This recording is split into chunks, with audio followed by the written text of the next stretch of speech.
Elias Frost pulled the collar of his worn, gray jacket tighter against the chilled breeze of Zioza's night air. The neon glow of the upper levels painted everything below in sharp hues of violet, teal, and crimson. It gave the grime on the lower tiers' alloy-plated streets a sheen it didn't deserve. Towering Xanturi spires pierced the sky overhead, each adorned with the holographic sigils of noble houses Elias could never hope to understand. 30 credits, he muttered, checking the flickering balance display on his wristband. Barely enough for fuel, let alone food.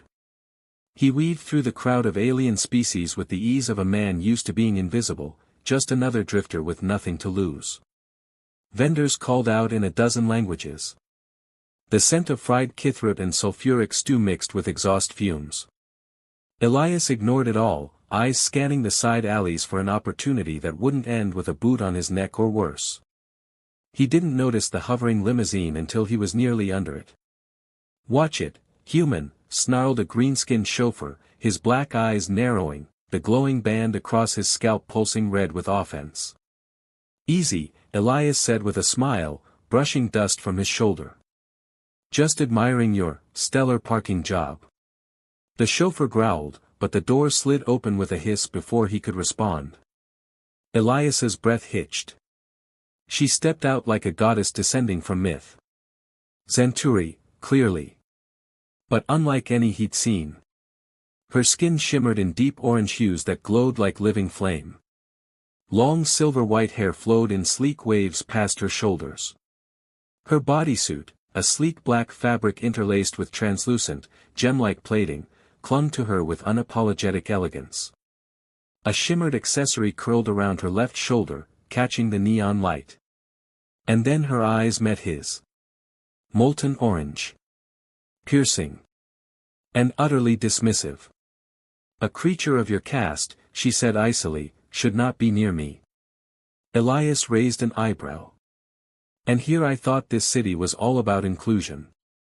She lifted a hand toward him, palm forward. A clear dismissal. "Walk away." "Suanri," a voice called from within the limo. "We're going to be late for the auction." She turned, but something small slipped from a hidden pouch near her hip. It hit the ground with a soft metallic clink. Elias bent instinctively. A small octagonal device, engraved with flowing patterns that shimmered and shifted as he looked. At the center, a blue crystal pulsed softly. "Hey, you dropped," he began, but she was already inside, and the door closed. The limo vanished into the stream of hover traffic. Elias stood there, the artifact warm in his hand. "Well," he muttered. "Wasn't expecting that." He pocketed the object and turned away. The market's lights seemed a little harsher now, the air heavier. Something itched at the back of his mind. Instinct. And he'd learned to trust instinct. He ducked into a side alley, checked a reflection in a tinted window. 3 figures. Cloaked. Moving with synchronized intent. Their eyes locked on him. "Great," he breathed. "Of course." He picked up his pace, ducked under an awning, and passed a vendor stall. A 6-armed insectoid clicked its mandibles in greeting. "One skewer," Elias said, tossing credits. "Keep the change." He bit into the meat, surprisingly spicy, and kept moving, turning a corner, then another. They followed. At the 3rd intersection, he ducked into a narrow alley flanked by old conduits and rusting ducts.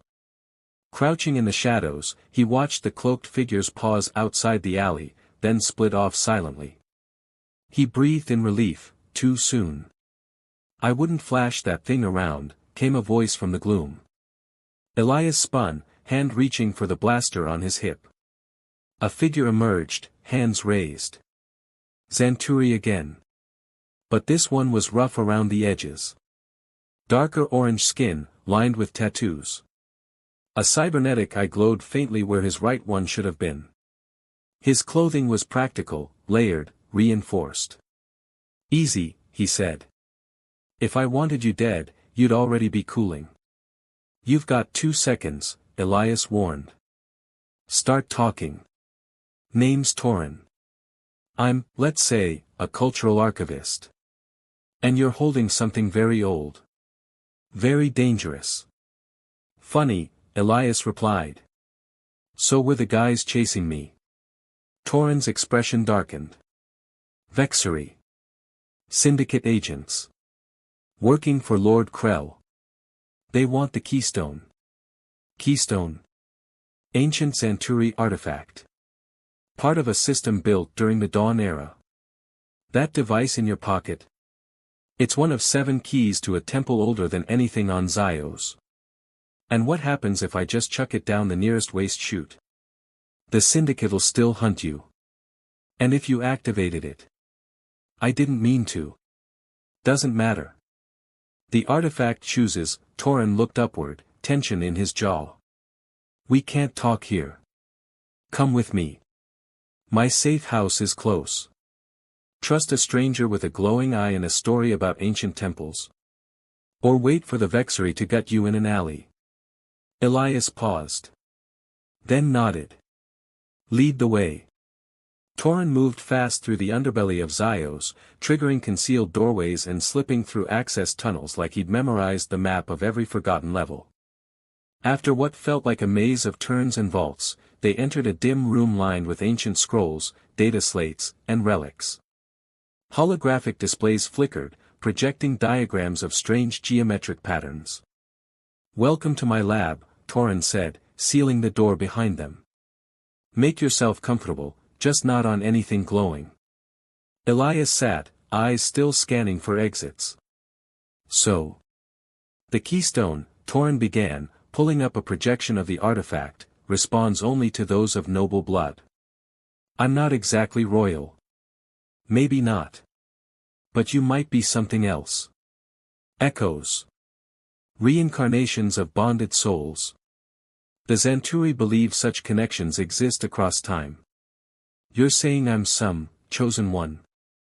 I'm saying the keystone chose you. And that means you have a role to play. Elias shook his head. I don't even know what this thing does. You will. Torin turned to a section of the wall and touched a panel.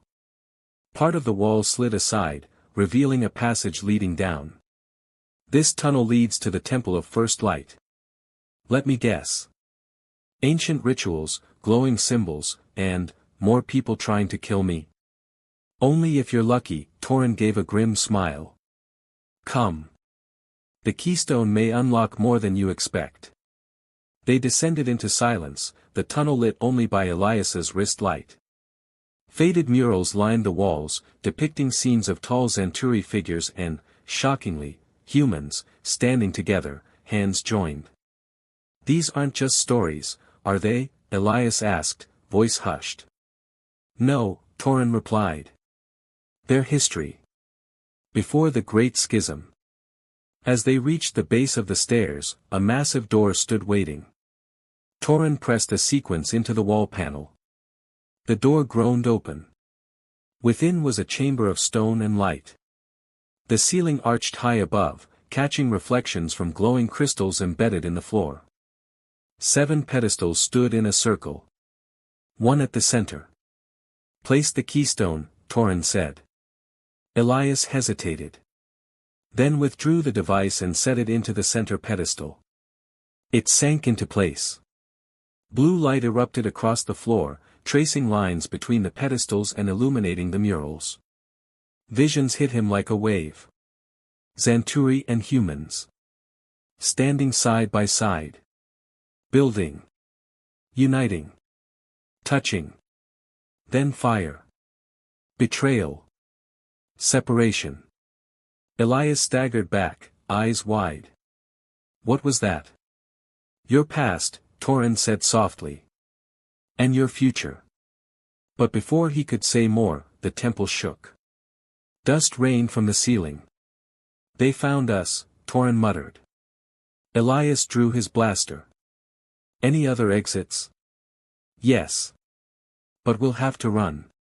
And as they fled deeper into the temple's heart, the keystone pulsing in Elias's pocket, he couldn't help but feel that everything in his life had been leading to this moment.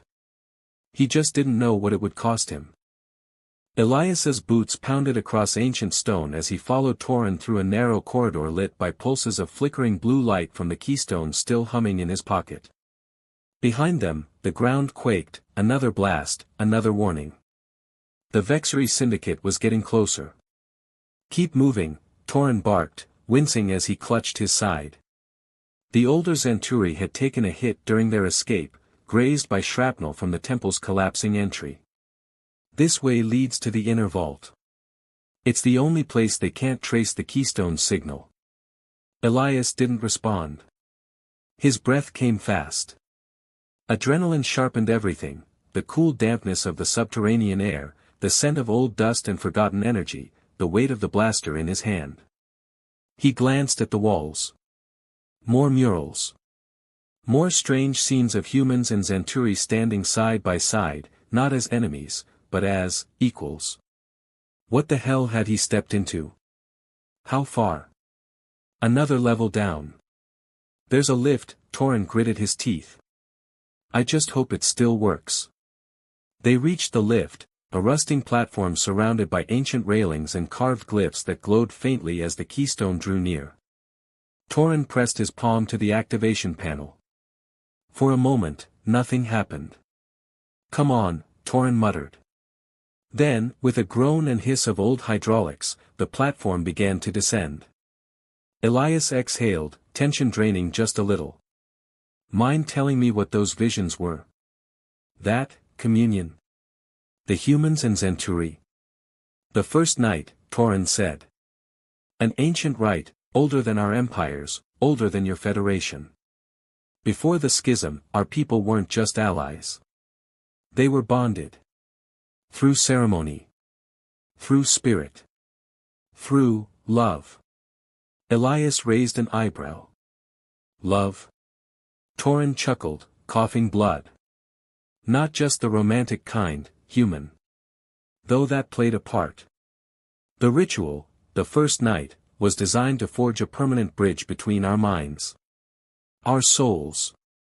Each bonded pair linked two civilizations. They kept peace for centuries. Until something went wrong.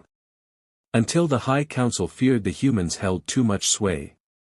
The ritual was buried. The records erased. And the Zenturi forgot.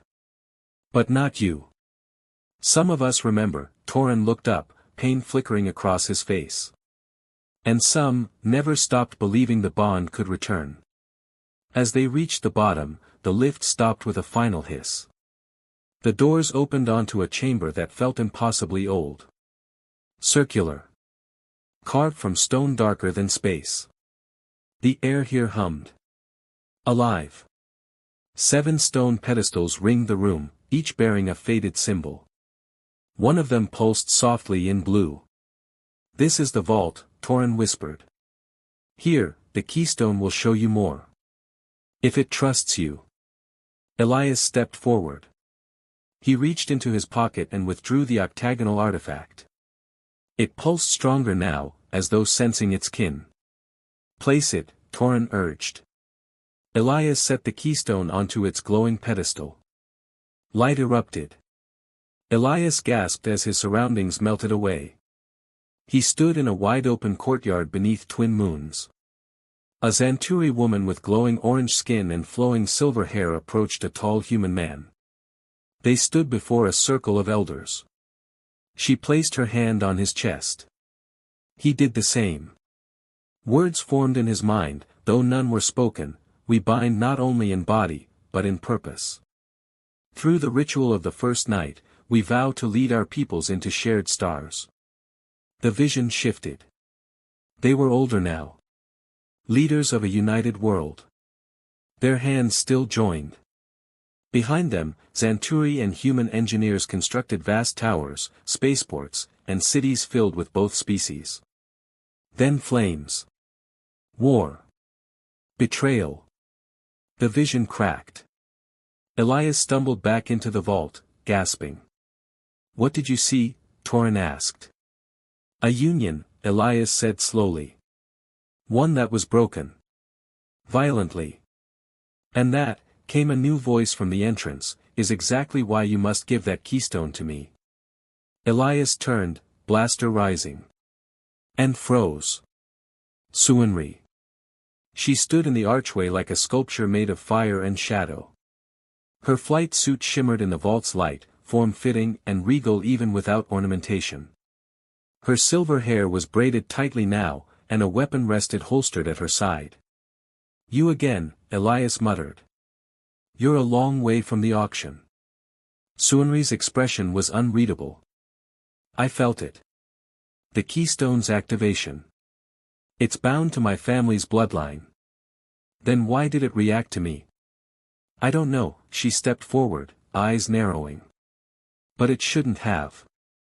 Unless, she glanced at Torin. He's an echo. Torin nodded weakly. Possibly both of you. Bonded souls. Reincarnations. I suspected from the market. Suinri looked at Elias with something like disbelief. You can't be serious. Elias stepped closer. I didn't ask for this. But I'm the one holding it. And it showed me things. Things your council buried. My father is on the council. Then your father helped erase the truth. Silence stretched between them. Finally, Suinri spoke. You activated the keystone. Then the others will respond soon. Others? 6 more, Torin whispered. And the one you carry, it's the heart. The one that awakens the rest. And what happens when they're all together? Elias asked. The vault of ascension opens, Suinri said. And the ritual begins again. More tremors shook the vault. Dust drifted from the ceiling. We're out of time, Torin warned. They'll find this place. Then we go, Elias said, turning to Suinri. You want this keystone? You'll help me find the others. Suinri stared at him for a long moment. Her eyes flicked down to the keystone, still pulsing. Then up to his face. Deal, she said. Hours later, a sleek Centauri shuttle blasted away from Zioza's lower atmosphere, leaving behind a firestorm of collapsing tunnels and vexury ambushes. Inside, Suinri piloted with practiced ease, her jaw tight. Elias sat in the co-pilot's seat, watching the keystone rotate slowly in its containment field. So, he said, after a long silence, you always chase strangers across half a planet? Suinri didn't look at him. I don't chase. I retrieve what belongs to my family. Right. That's why you're flying me off-world with syndicate ships on our tail. I'm not doing this for you. Sure. Definitely not enjoying the company. She glanced at him then. You're impossible. But charming. She didn't answer. Outside the viewport, stars stretched into lines. The ship slipped into hyperspace. Their destination, an asteroid field called the Shattered Belt. It was rumored to hide one of the other keystones, sealed within an outpost abandoned since the Communion era. This is where the Communion era scholars fled, Suinri explained, after the council declared their work heresy. Elias leaned back, arms crossed. They tried to preserve the truth. Yes, she said softly. And were hunted for it. As they neared the belt, the ship's sensors lit up. We've got company, Elias muttered. 3 signatures. Syndicate ships. Suinri's expression hardened. They're persistent. Good thing I've got some tricks. Elias reached across the console, flipped a series of toggles, and brought up a hidden NAV path. Suinri blinked. You know this field? Used to run cargo through here. Dangerous, sure. But not if you know the gaps. With practiced confidence, he took the helm. The shuttle dipped, weaved, dodged, narrowly avoiding fragments of moon-sized rock and debris. Behind them, 2 syndicate ships collided with asteroid fragments. The third veered off. Suinri looked at him with grudging admiration. Not bad, human. Elias. I've got a name, you know. I know, she said. I just wasn't sure if you'd earned it yet. Elias smirked. And now? She turned back to the console. I'm still deciding. As the shuttle docked with the hidden outpost, an ancient structure carved into a massive asteroid, the keystone pulsed brighter. Elias felt its warmth flow through his chest, like a heartbeat aligning with his own. This place is alive, he whispered. Suinri nodded. It remembers. Just like we do. Inside, the outpost was dark. Dust covered. Long abandoned. But the moment they stepped inside, ancient lights flickered to life. Murals illuminated along the walls, scenes of union, of ritual, of shared futures. They were real, Elias said. Those people. That bond. Suinri stopped before a sealed door. The next keystone is inside. But only those attuned can open it. Elias stepped forward. The door responded to his presence, sliding open with a low hum. Suinri stared at him, shocked. You, really are one of them. Echoes, he said. And maybe it's time we remembered who we were. Within the chamber, on a pedestal wrapped in crystalline vines, the second keystone pulsed. And together, hand in hand, they approached it. The chamber holding the second keystone was different. Its walls shimmered faintly with colors that danced like heat waves. Symbols etched into the stone glowed with pulsing light that seemed to respond to Elias's presence. The pedestal at the center looked organic, grown rather than carved, and the keystone resting atop it shimmered with a golden hue, complementing the blue pulse of the first. Elias hesitated. The hum in his chest grew louder. Go on, Suinri urged, her voice softer now. It's waiting for you. He stepped forward. As he did, the keystone rose slightly from the pedestal and rotated slowly, like it was studying him in return. His fingers brushed its surface, and visions exploded behind his eyes. This time he saw a great council chamber filled with both humans and Zenturi. Not arguing. Not fighting. But planning. Building ships. Plotting routes to the stars. In the center of it all, a bonded pair, the same woman with silver hair and orange skin, and the same human man. They stood united. And then betrayal. The man was pulled away by guards. The woman screamed his name. Fire erupted. Lights dimmed.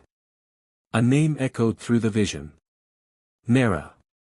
Elias staggered back, gasping. Suinri steadied him.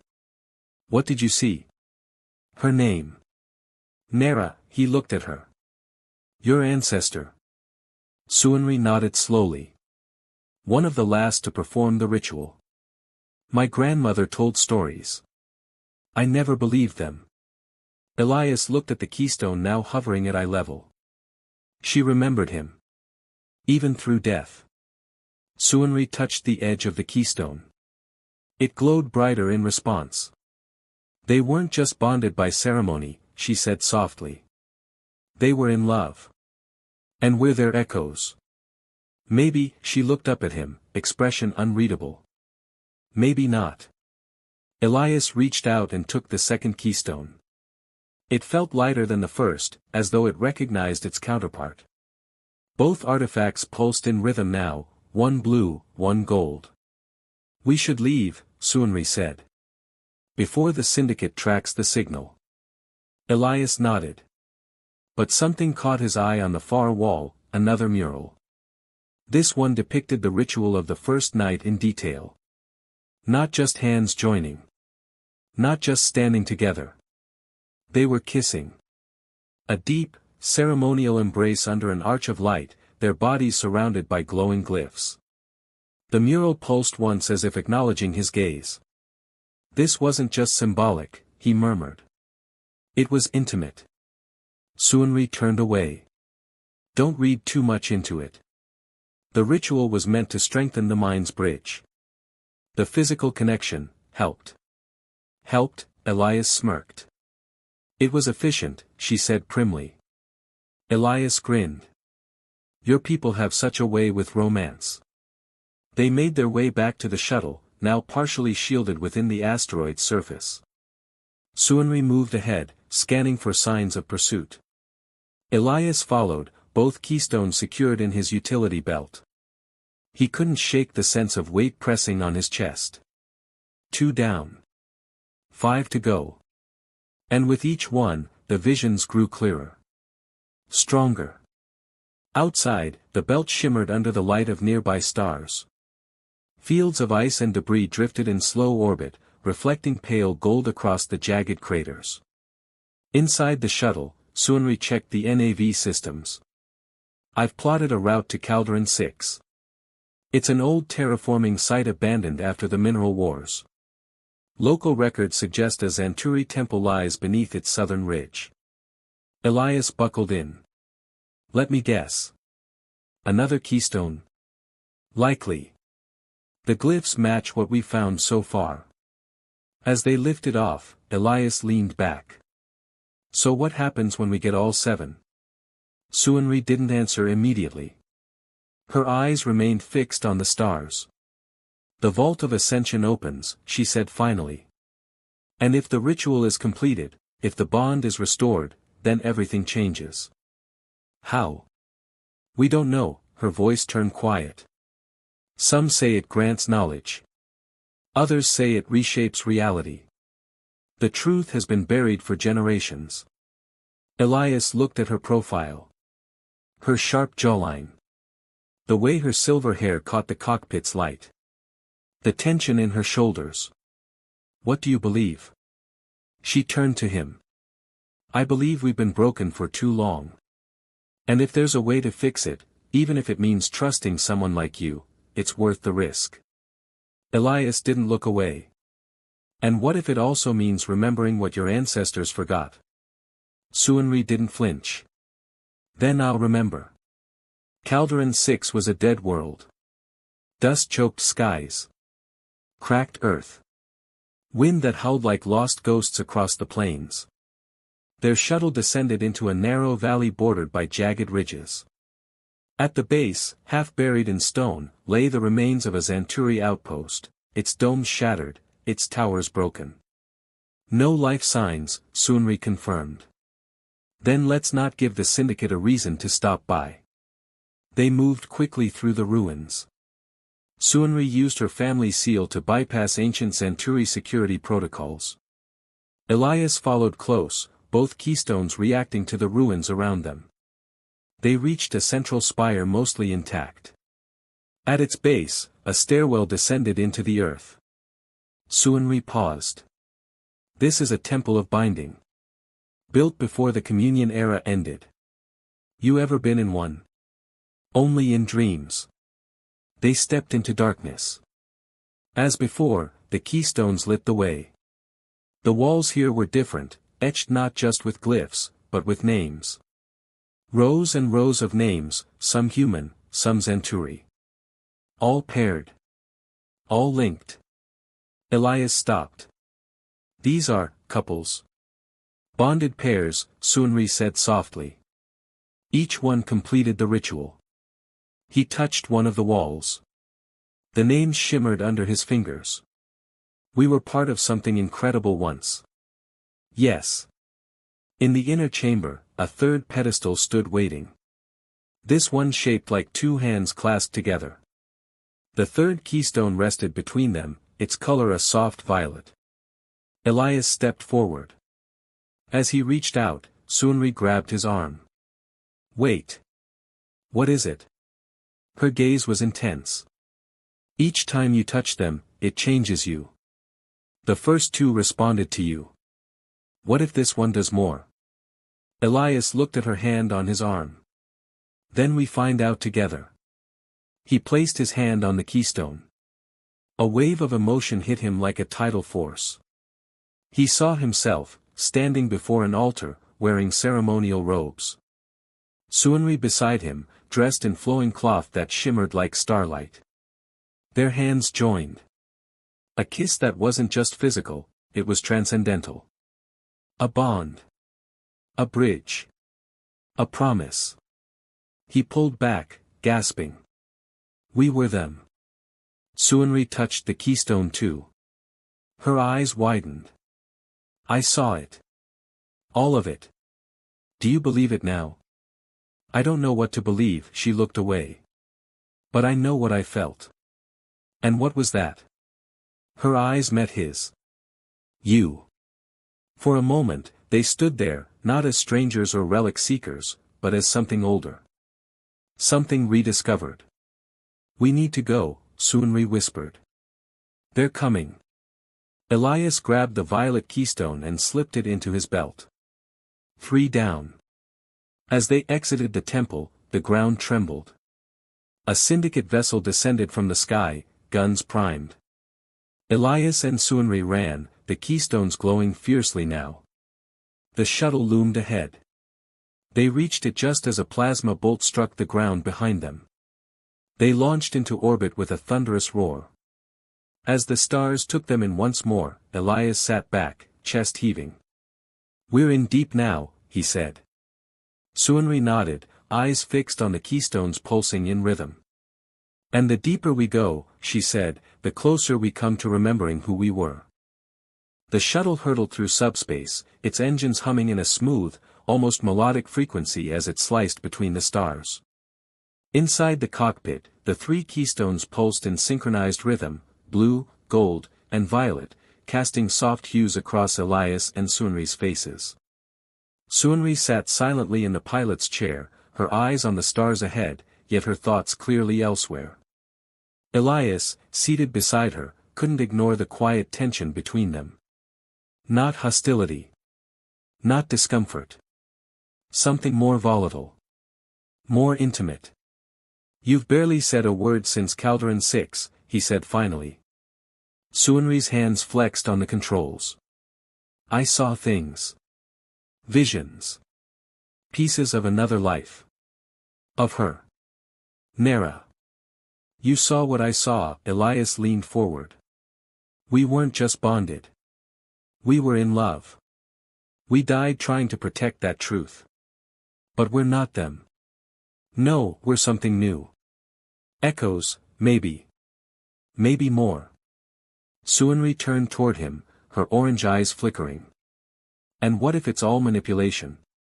The keystones influencing us? Manufacturing a connection? Then why does it feel so real? For a long moment, she didn't answer. Then, quietly, because it is. Elias reached for her hand, resting it between them. She didn't pull away. Their next destination was a world named Sindakra, an oceanic planet encircled by a thick ring of bioluminescent storms. It was here, according to the ancient records Torin had encrypted, that the 4th keystone was hidden, within a submerged sanctuary. As they approached the planet, lightning danced across its atmosphere like veins of living plasma. The sanctuary lies beneath the storm belt, Suanri explained. We'll need to go underwater. Great, Elias muttered. Just what I needed. A deep dive into alien prophecy and drowning. You'll survive, Suanri said, almost smiling. They descended in a smaller submersible shuttle outfitted with reinforced plating and pressure field dampeners. The moment they breached the storm layer, the cockpit turned from blazing light to inky blue darkness. Vast shapes moved in the depths. Bioluminescent lifeforms darted past in streams of color. Elias adjusted the controls. These sensors are showing something big below us. Ignore it. The sanctuary is protected by guardians. Ancient constructs built from living coral and Zenturi tech. They only react if you pose a threat. Good thing I've got the keystones then. And me, she said. You forget who's attuned.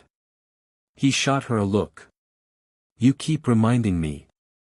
At the ocean floor, nestled between the trenches of glowing rock, stood a massive dome structure, half organic, half metal, and pulsating faintly with life. Tendrils of seaweed-like wiring extended from its base, rooted deep in the planet's crust. They exited into pressurized suits and crossed the soft seafloor. The sanctuary door responded to their presence, iris-like panels folding away to admit them. Inside, the sanctuary was breathtaking. Translucent walls let in filtered light from the ocean, casting rippling patterns across ancient carvings. Suspended in the center of the chamber was the fourth keystone, a prism of swirling green, slowly rotating within a column of rising water. Elias approached, the keystones at his waist glowing in resonance. As he extended his hand, the green keystone floated downward, meeting him halfway. It was warm. As soon as he touched it, the sanctuary reacted. A low, harmonic chime echoed through the space. Suanri stepped beside him. It recognizes us both. Elias gripped the green keystone. Visions surged. They were aboard a massive ship, sailing across the stars with a crew of bonded pairs. Each pair was linked mind to mind, spirit to spirit. They faced threats together. Solved crises together. Their unity made them invincible. Then came division. Factions. Fear. Betrayal. He saw his other self fall. And Nera stand over him, defiant, protecting him with her last breath. When the vision faded, he was breathing hard. Suanri's hand was on his chest, steadying him. You felt it? She nodded. The bond wasn't just ceremonial. It was power. Something they feared. Yes, her voice trembled. And we're bringing it back. Back aboard their main vessel, they laid the fourth keystone beside the others. The combined pulse of energy was now strong enough to interfere with their systems. Suanri activated dampeners to contain it. What happens if all seven are placed together? Elias asked. Suanri hesitated. Some believe it unlocks the gate to the original communion chamber, the place where the first bond was ever formed. And others? They think it tears down the veil between what was, and what is. Elias looked at her. Meaning? We stop being echoes. And become whole again. He stepped closer. Is that what you want? Suanri didn't answer immediately. Then, in a whisper, I don't know what I want anymore. He reached for her hand. This time, she gripped his in return. They landed next on Thessera, a dense jungle moon with ruins overgrown by bioluminescent vines. As they trekked through thick underbrush, the air thrumming with alien insects, Suanri guided them using an old family chart. My great-grandmother came here once, she said. She never returned. That's comforting, Elias quipped. The path led them to a ruined temple overrun by flora. Inside, glowing spores floated in the air like fireflies. The fifth keystone was suspended from a tendril-like stalk, a deep crimson sphere. As Elias touched it, a searing jolt ran through him. This vision was not of peace. It was passion. Fury. Longing. He and Nera, arguing. Kissing. Fighting for each other. Breaking apart. Reuniting. Their bond not always smooth, but always unbreakable. When he pulled back, Suanri was trembling. I saw, too much, she whispered. He stepped toward her. So did I. They stood for a long moment. Then she kissed him. Not a cautious, calculated touch, but something raw. Something real. When they broke apart, she rested her forehead to his. It's not just history, she whispered. It's us. He nodded, breathless. Yes. The fifth keystone joined the others. The power they emitted now filled the room like a heartbeat. Two left, Suanri said. And then, Elias asked. Then we face the council. And the truth. Elias reached for her hand again. This time, she didn't hesitate. Their ship coasted quietly above a barren moon orbiting a brown dwarf star, its surface scorched and fractured. Sensors indicated faint Centauri glyphs buried beneath obsidian rock. Suanri stared down at the planet from the viewport, her face expressionless. This is it, she murmured. The sixth keystone. It was lost during the rebellion that fractured the high circle. They said the moon cracked when the bond was severed. Elias stood beside her, the 5 keystones already retrieved now resting within the containment cradle. Their colors pulsed in harmony, blue, gold, violet, green, crimson. "Feels like the planet still remembers," he said. "Like it's angry."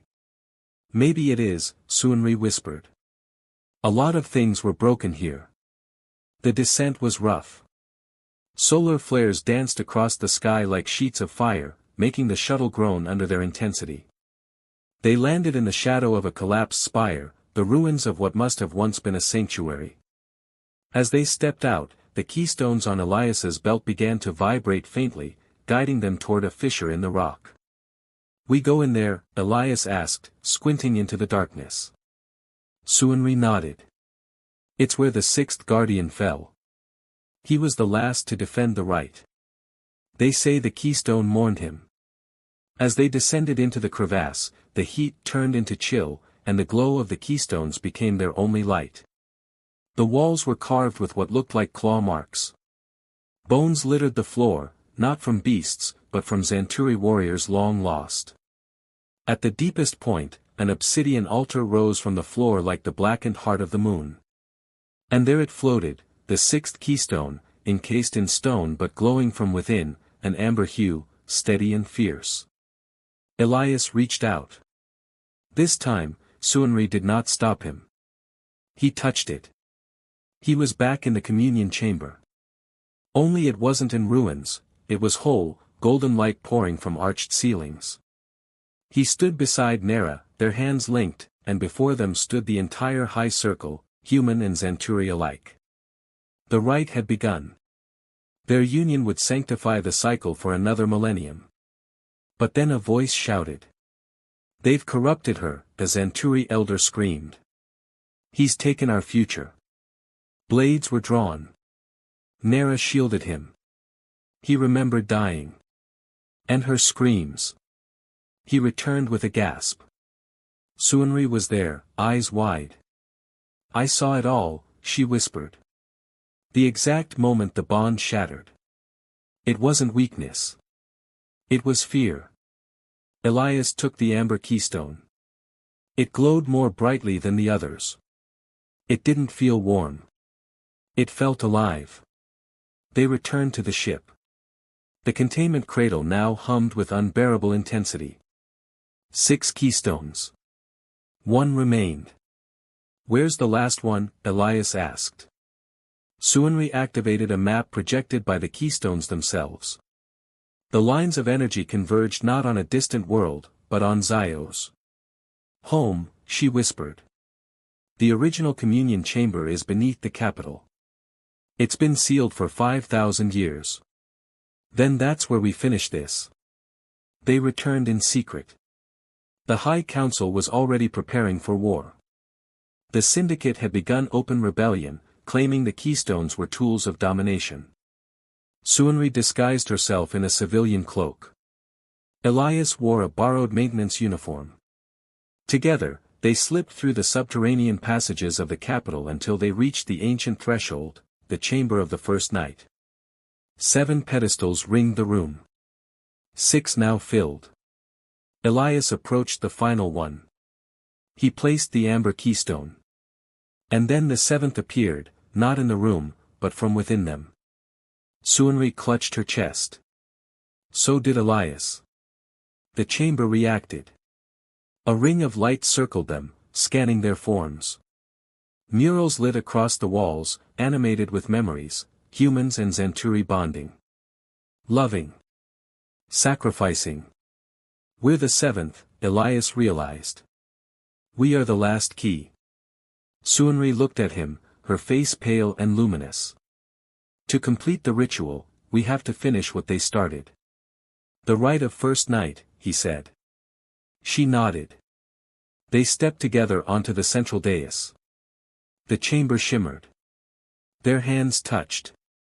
The keystones ignited. Visions engulfed them. Each keystone showed a different piece. The blue, unity. The gold, knowledge. The violet, resilience. The green, purpose. The crimson, passion. The amber, sacrifice. And the seventh, love. As their lips met, the chamber exploded in light. A wave of energy surged through Xios, through the Zanturi Empire, through the stars. The great forgetting was undone. When they emerged, the High Council was waiting. Suanri's father stepped forward. "What have you done?" "What was always meant to be," she said. "The bond is whole." Elias stood beside her, their hands still clasped. "You can't stop it. You can only choose to be part of it." The council knelt. The people followed. 5 years later, the Communion Alliance flourished. Zanturi and humans rebuilt what had been lost. Elias and Suanri governed together, not as rulers, but as echoes made real. On the day their daughter was born, the keystones pulsed again. The cycle was complete. A new one had begun.